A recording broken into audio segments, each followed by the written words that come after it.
안녕하세요. 복일교회 이명기 목사입니다. 오늘은 누가복음 21장 묵상입니다. 성전에서 예수님은 부자들과 가난한 과부가 헌금하는 것을 보시고 가난한 과부의 온전한 헌금에 대한 칭찬을 통해 외식적인 신앙에 빠져있던 종교 지도자들을 간접적으로 책망하셨습니다. 겉으로 볼 때 부자들이 드린 헌금은 가난한 과부가 드린 헌금보다 엄청나게 많았지만 과부가 드린 2렙돈은 당시 통용되던 가장 작은 화폐 단위로 하루 품삯의 50분의 1에도 미치지 못하는 적은 돈이었지만 생활비 전부를 드린 것으로 주님이 보실 때는 값으로 따질 수 없는 귀한 헌금이었습니다. 주님은 헌금의 많고 적음을 보신 것이 아니라 헌금을 드리는 자의 정성과 진실된 마음을 보셨습니다. 하나님의 눈은 어디서든지 악인과 선인을 감찰하시기에 언제나 우리는 하나님께서 나를 지켜보고 계신다는 것을 잊어서는 안 될 것입니다.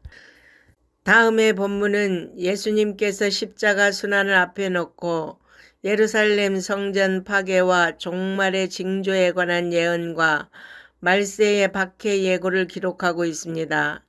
당시 예루살렘 성전은 BC 19년에 착공되어 AD 63년에 완공될 정도로 방대하고도 화려했으며 아름다웠습니다. 그러나 당시 성전에서는 온갖 비리가 성행했고 인간의 위선과 가증한 종교 형식만이 남아있을 뿐이었습니다. 따라서 그곳은 더 이상 하나님의 진리가 없었으며 하나님과 인간이 만날 수 있는 거룩한 장소로서의 기능을 상실한 곳이었습니다. 이에 예수님께서는 성전의 파멸을 선언하심으로써 이스라엘에 임할 하나님의 심판을 예언하신 것입니다.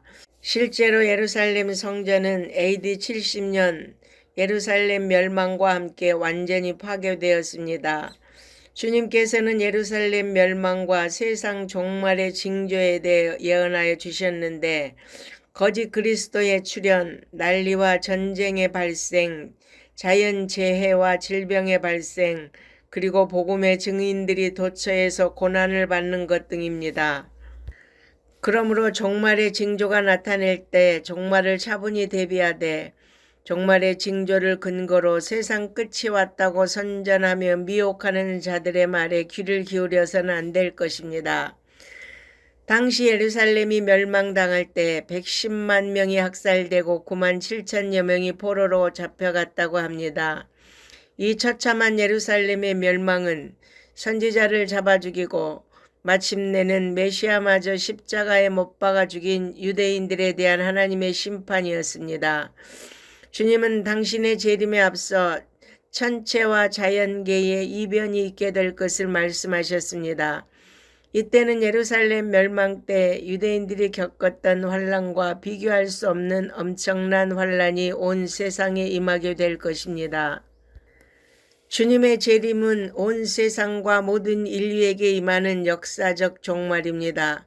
이때 성도들은 영광 중에 오시는 예수 그리스도의 재림을 통하여 영원한 생명을 얻고 하나님과 예수 그리스도를 거역하고 불순종한 자들은 영원한 멸망에 처하게 된다는 점에서 성도들에게 예수 그리스도의 재림의 날은 구원의 날이요 영광의 날입니다.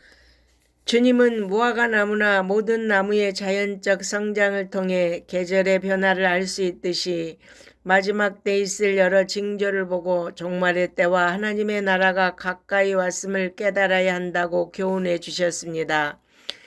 우리가 알아야 할 것은 주님께서는 종말의 징조에 대해서는 매우 상세히 언급하셨지만 종말의 시기에 대해서는 일체 침묵하셨다는 사실입니다.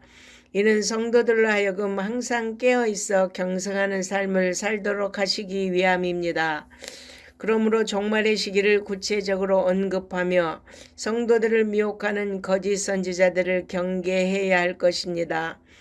따라서 우리 성도들은 이 땅을 살아가는 각종 일에 대해서도 준비해야 하지만 장차 있을 주님의 재림과 영원한 천국을 위해 성실하게 준비하며 살아야 하겠습니다.